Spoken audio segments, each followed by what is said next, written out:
पतितवन पावन वह कैसे हैं, कब आते हैं ये किसको भी पता नहीं। आधा कल्प सतयुग त्रेता में किसका राज्य था, कैसे हुआ, किसको ये पता नहीं है। पतित पावन बाप आते भी जरूर हैं, उनको कोई पतित पावन कहते, कोई लिबरेटर कहते हैं, पुकारते हैं कि स्वर्ग में ले चलो। सबसे ऊंच से ऊंच है ना, उनको पतित दुनिया में बुलाते हैं कि आकर हम भारतवासियों को श्रेष्ठ बनाओ। उनका पोजीशन कितना बड़ा है, हाईएस्ट अथॉरिटी है, उनको बुलाते हैं। जबकि रावण राज्य है, नहीं तो इस रावण राज्य में से कौन छुड़ावे। ये सब बातें तुम बच्चे सुनते हो तो नशा भी चढ़ा रहना चाहिए, परंतु इतना नशा चढ़ता नहीं है। शराब का नशा सभी को चढ़ जाता है, ये नहीं चढ़ता है। इसमें है धारणा की बात, तकदीर की बात। तो बाप है बहुत बड़ी आसामी। तुम्हारे में भी कोई कोई को पूरा निश्चय रहता है। निश्चय अगर सबको होता तो संशय में आकर भागते क्यों, बाप को भूल जाते हैं। बाप के बने फिर बाप के लिए कोई संशय बुद्धि नहीं हो सकता, परंतु ये बाप है वंडरफुल। गायन भी है, आश्चर्यवत बाबा को जानंती, बाबा कहंती, ज्ञान सुनंती, सुनावंती, ओह माया फिर भी संशय बुद्धि बनावंती। बाप समझाते हैं इन भक्ति मार्ग के शास्त्रों में कोई सार नहीं है। बाप कहते हैं मुझे कोई भी जानते नहीं। तुम बच्चों में भी मुश्किल कोई ठहर सकते हैं। तुम भी फील करते हो कि वह याद सदाई ठहरती नहीं है। हम आत्मा बिंदी हैं, बाबा बिंदी है, वे हमारा बाप है। उनको अपना शरीर तो है नहीं, कहते हैं मैं इन तन का आधार लेता हूं। मेरा नाम शिव है, मुझ आत्मा का नाम कभी बदलता नहीं है। तुम्हारे शरीर के नाम बदलते हैं, शरीर पर ही नाम पड़ते हैं। शादी होती है तो नाम बदल जाता है, फिर नाम वह पक्का कर लेते हैं। तो बाप कहते हैं तुम ये पक्का कर लो कि हम आत्मा हैं। ये बाप ने ही परिचय दिया है कि जब जब अत्याचार और गलानी होती है तब मैं आता हूं। कोई अक्षरों को भी पकड़ना नहीं है। बाप खुद कहते हैं मुझे पत्थर ठीक कर भीतर में ठोक कितनी गलानी करते हैं। ये भी नई बात है ना, ये भी नई बात है नहीं। कल्प कल्प ऐसे पतित बन और गलानी करते हैं, तभी मैं आता हूं। कल्प कल्प का मेरा पाठ है, इसमें अदली बदली हो नहीं सकती। ड्रामा में नून है ना। तुमको कई कहते हैं सिर्फ भारत में ही आता हूं, क्या भारत ही सिर्फ स्वर्ग बनेगा? हां, ये तो अनादि अविनाशी पाठ हो गया ना। बाप कितना ऊंच से ऊंच है। पतितों को पावन बनाने वाला बाप कहते हैं मुझे बुलाते ही इस पतित दुनिया में है। मैं तो सदा पावन हूं, मुझे पावन दुनिया में बुलाना चाहिए ना, परंतु नहीं। पावन दुनिया में बुलाने की दरकार ही नहीं, पतित दुनिया में ही बुलाते हैं कि आकर पावन बनाओ। मैं कितना बड़ा मेहमान हूं, आधा कल्प से मुझे याद करते आए हो। यहां कोई बड़े आदमी को बुलाएंगे, करके 1-2 वर्ष बुलाएंगे, फलाना इस वर्ष नहीं तो दूसरे वर्ष आएगा। उनको तो आधा कल्प से याद करते आए हो। इनके आने का पाठ तो फिक्स हुआ पड़ा है, ये किसको भी पता नहीं है। बहुत ऊंच से ऊंच बाप है। मनुष्य बाप को एक और तो प्रेम से बुलाते हैं, दूसरी ओर महिमा में दाग लगा देते हैं। वास्तव में ये बड़े से बड़ा गेस्ट ऑफ ऑनर, बड़ी महिमा वाला मेहमान है, जिसकी ऑनर महिमा को दाग लगा दिया है। कह देते हैं वह पत्थर ठिक्कर सब में है, कितनी हाईएस्ट अथॉरिटी है, बुलाते भी बहुत प्रेम से है, परंतु है बिल्कुल बुद्धू। मैं ही आकर अपना परिचय देता हूं कि मैं तुम्हारा फादर हूं, मुझे गॉड फादर कहते हैं। जब सब रावण की कैद में हो जाते हैं, तभी बाप को आना होता है, क्योंकि सब है भक्तियां अथवा ब्राइड्स, सीताएं। बाप है ब्राइड ग्रूम राम, एक सीता की बात नहीं है, सब सीताओं को रावण की जेल से छुड़ाते हैं। यह है बेहद की बात, यह है पुरानी पतित दुनिया। इसका पुराना होना फिर नया होना एक्यूरेट है। ये शरीर आदि तो कोई जल्दी पुराने हो जाते, कोई जास्ती टाइम चलते हैं। ये ड्रामा में एक्यूरेट नूंद है। पूरे 5000 वर्ष बाद फिर मुझे आना पड़ता है। मैं ही आकर अपना परिचय देता हूं और सृष्टि चक्र का राज समझाता हूं। किसको भी ना मेरी पहचान है, ना ब्रह्मा विष्णु शंकर की, ना लक्ष्मी नारायण की, ना राम सीता की पहचान है। ऊंच से ऊंच एक्टर्स ड्रामा के अंदर तो यही है तो मनुष्य की बात, कोई 8-10 भुजा वाले मनुष्य नहीं है। विष्णु को 4 भुजा क्यों दिखाते हैं, रावण के 10 शीश क्या है, ये किसको भी पता नहीं है। बाप ही आकर सारे वर्ल्ड के आदि मध्य अंत का नॉलेज बताते हैं। कहते हैं मैं हूं बड़े ते बड़ा गेस्ट, परंतु गुप्त। ये भी सिर्फ तुम ही जानते हो, परंतु जानते हुए भी फिर भूल जाते हो। उनका कितना रिगार्ड रखना चाहिए, उन्हें याद करना चाहिए। आत्मा भी निराकार, परमात्मा भी निराकार, इसमें फोटो की भी बात नहीं। तुमको तो आत्मा निश्चय कर बाप को याद करना है, देहाभिमान छोड़ना है। तुम्हें सदैव अविनाशी चीज को देखना चाहिए। तुम विनाशी देह को क्यों देखते हो?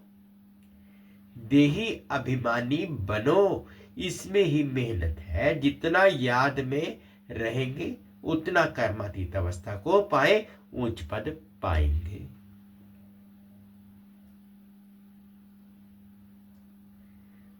बाप बहुत ही सहज योग अर्थात याद सिखलाते हैं। योग तो अनेक प्रकार के हैं, याद अक्षर ही यथार्थ है। परमात्मा बाप को याद करने में ही मेहनत है। कोई विरला सच बताते हैं कि हम इतना समय याद में रहा, याद करते ही नहीं है तो सुनाने में लज्जा आती है। लिखते हैं सारे दिन में 1 घंटा याद में रहे। तो लज्जा आनी चाहिए ना। ऐसा बाप जिसको दिन रात याद करना चाहिए और हम सिर्फ 1 घंटा याद करते हैं, इसमें बड़ी गुप्त मेहनत है। बाप को बुलाते हैं तो दूर से आने वाला गेस्ट हुआ ना। बाप कहते हैं मैं नई दुनिया में गेस्ट नहीं बनता हूं, आता ही पुरानी दुनिया में हूं। नई दुनिया की स्थापना आकर करता हूं। ये पुरानी दुनिया है, यह भी कोई यथार्थ नहीं जानते हैं। नई दुनिया की आयु ही नहीं जानते। बाप कहते हैं ये नॉलेज में ही आकर देता हूं, फिर ड्रामा अनुसार ये नॉलेज गुम हो जाती है।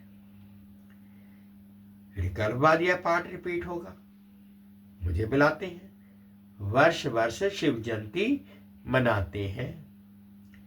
जो होकर जाते हैं तो उनकी वर्ष वर्षी मनाते हैं। शिव बाबा की 12 मास बाद जयंती मनाते हैं, परंतु कब से मनाते आए हैं ये किसको भी पता नहीं है। सिर्फ कह देते हैं कि लाखों वर्ष हुए। कलयुग की आयु ही लाखों वर्ष लिख दी है। बाप कहते हैं ये है 5 वर्ष 1000 वर्ष की बात। बराबर इन देवताओं का राज्य भारत में राज्य था ना। तो बाप कहते हैं मैं भारत का बहुत बड़ा मेहमान हूं। मुझे आधा कल्प से बहुत निमंत्रण देते आए हो। जब बहुत दुखी होते हैं तो कहते हैं हे पतित पावन आओ। मैं आया भी हूं पतित दुनिया में। रथ तो हमको चाहिए ना। आत्मा है अकाल मूर्त, उनका यह तख्त है। बाप भी अकाल मूर्त है। इस तख्त पर आकर विराजमान होते हैं। यह बड़ी रमणीक बातें हैं। और कोई सुने तो चकित हो जाए। अब बाप कहते हैं बच्चे मेरी मत पर चलो। समझो शिव बाबा मत देते हैं। शिव बाबा मुरली चलाते हैं।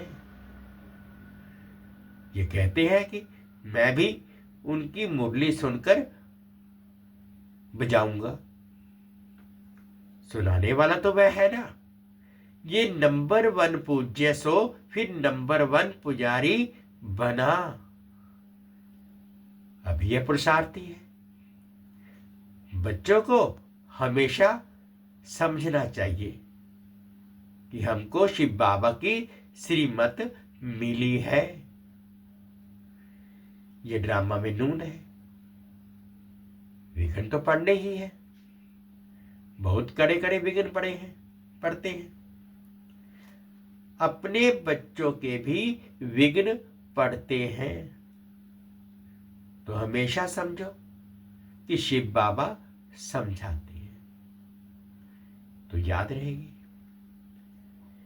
कई बच्चे समझते हैं ये ब्रह्मा बाबा मत देते हैं, परंतु नहीं, शिव बाबा ही रिस्पॉन्सिबल है।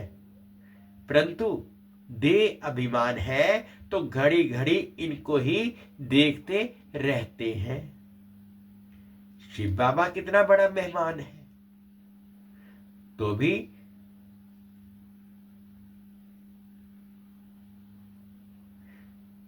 रेलवे आदि वाले थोड़े ही जानते हैं निराकार को कैसे पहचाने। वाह समझे।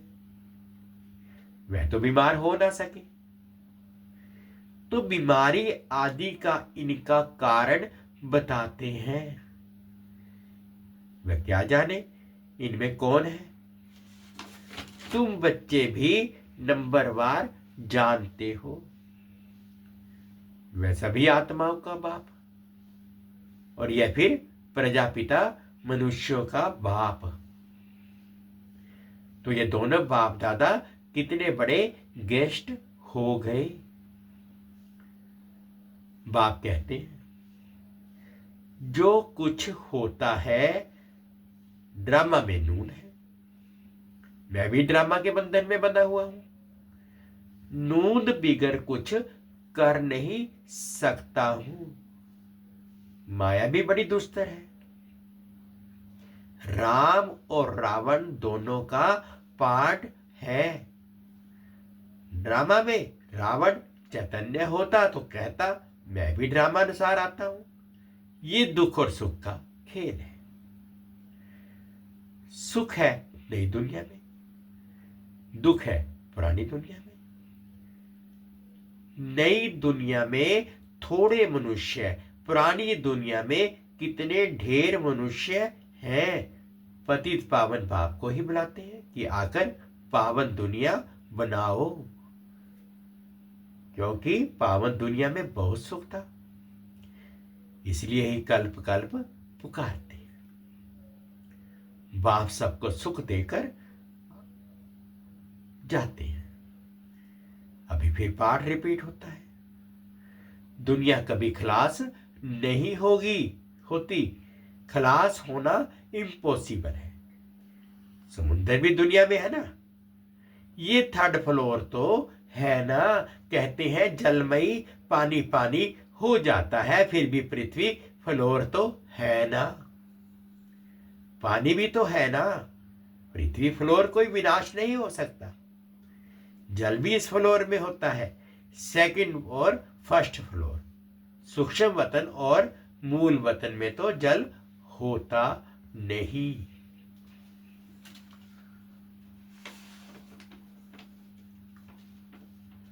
यह बेहद सृष्टि के 3 फ्लोर हैं, जिसके तुम बच्चों के सिवाय कोई भी नहीं जानते।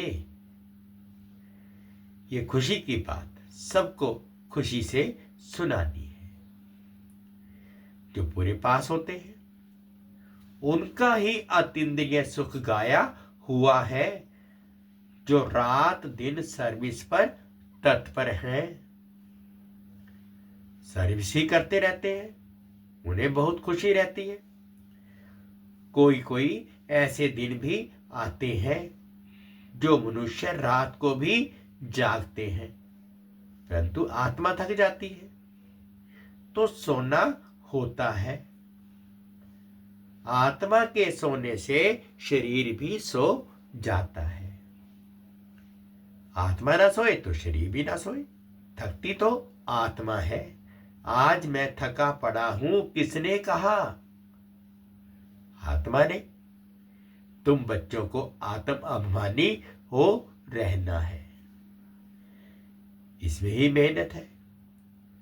बाप को याद नहीं करते, देही अभिमानी नहीं रहते, तो देह के संबंधी आदि याद आ जाते हैं। बाप कहते हैं तुम नंगे आए थे, फिर नंगे जाना है। ये देह के संबंध आदि भूल जाओ। इस शरीर में रहते मुझे याद करो तो सतो प्रधान बनेंगे। बाप कितनी बड़ी अथॉरिटी है। बच्चों के सिवाय कोई जानते ही नहीं। बाप कहते हैं मैं हूं गरीब नवाज, सभी साधारण है। पतित पावन बाप आया है, ये जान ले तो पता नहीं कितनी भीड़ हो जाए। बड़े बड़े आदमी आते हैं तो कितनी बड़ी भीड़ हो जाती है।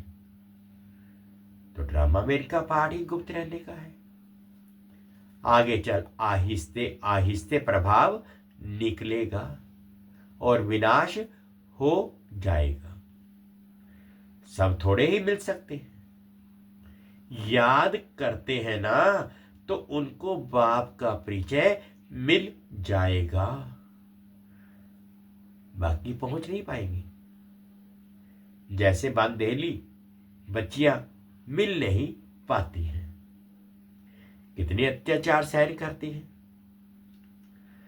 विकार को छोड़ नहीं सकते हैं। कहते हैं सृष्टि कैसे चलेगी? अरे सृष्टि का बोझ बाप पर है कि तुम पर है? बाप को जान लेवे तो फिर ऐसे प्रश्न ना पूछें। बोलो, पहले बाप को तो जानो, फिर तुम सब कुछ जान जाएंगे। समझाने की भी युक्ति चाहिए। अच्छा, मीठे मीठे सिक्के लदे बच्चों प्रति माता पिता बाप दादा का याद प्यार और गुड मॉर्निंग। रूहानी बाप की रूहानी बच्चों को नमस्ते। हम रूहानी बच्चों की रूहानी माता पिता बाप दादाजी को याद प्यार गुड मॉर्निंग और प्यार भरी नमस्ते जी। ओम शांति, ओम शांति। शुक्रिया बाबा, शुक्रिया। धारणा के लिए मुख्य सार फर्स्ट पॉइंट में बाबा ने बोला, सदा ही हाईएस्ट अथॉरिटी बाप की याद में रहना है। विनाशी देह को ना देख, देही अभिमानी बनने की मेहनत करनी है। याद का सच्चा सच्चा चार्ट रखना है। सेकंड पॉइंट में बाबा ने बोला, दिन रात सर्विस में तत्पर रह, अपार खुशी में रहना है। तीनों लोगों का राज, सबको खुशी से समझाना है। शिव बाबा जो श्रीमत देते हैं उसमें अटूट निश्चय रखकर चलना। कोई भी विघ्न आए तो घबराना नहीं है। रिस्पॉन्सिबल शिव बाबा है, इसलिए संशय ना आए। आज बाबा ने मीठा मीठा वरदान दिया, अनुभव करेंगे। श्रेष्ठ वेला के आधार पर सर्व प्राप्तियों के अधिकार का अनुभव करने वाले पद्मा पदम भाग्यशाली भव। श्रेष्ठ वेला के आधार पर सर्व प्राप्तियों के अधिकार का अनुभव करने वाले पद्मा पदम भाग्यशाली भव। जो श्रेष्ठ वेला में जन्म लेने वाले भाग्यशाली बच्चे हैं, वह कल पहले की टचिंग्स के आधार पर जन्मते ही अपनेपन का अनुभव करते हैं। वह जन्मते ही सर्व प्रॉपर्टी के अधिकारी होते हैं। जैसे बीज में सारे वृक्ष का सार समाया हुआ है, ऐसे नंबर 1 वेला वाली आत्माएं सर्व स्वरूप की प्राप्ति के खजाने के आते ही अनुभवी बन जाते हैं। वे कभी ऐसे नहीं कहेंगे कि सुख का अनुभव होता है, शांति का नहीं। शांति का होता तो सुख का व शक्ति का नहीं। सर्व अनुभव से संपन्न होते हैं। स्लोगन है, अपने प्रसन्नता की छाया से शीतलता का अनुभव कराने के लिए निर्मल और निर्माण बनो। अपने प्रसन्नता की छाया से शीतलता का अनुभव कराने के लिए निर्मल और निर्माण बनो। अव्यक्त इशारे, एकांत प्रिय बनो। एकता और एकाग्रता को अपनाओ।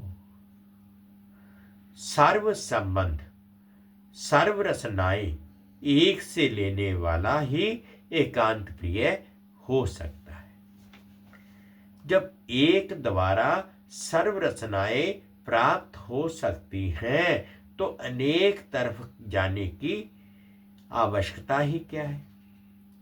सिर्फ एक शब्द भी याद रखो तो उसमें सारा ज्ञान आ जाता है, स्मृति भी आ जाती है, संबंध भी आ जाता है, स्थिति भी आ जाती है और साथ साथ जो प्राप्ति होती है वह भी उस एक शब्द से स्पष्ट हो जाती है।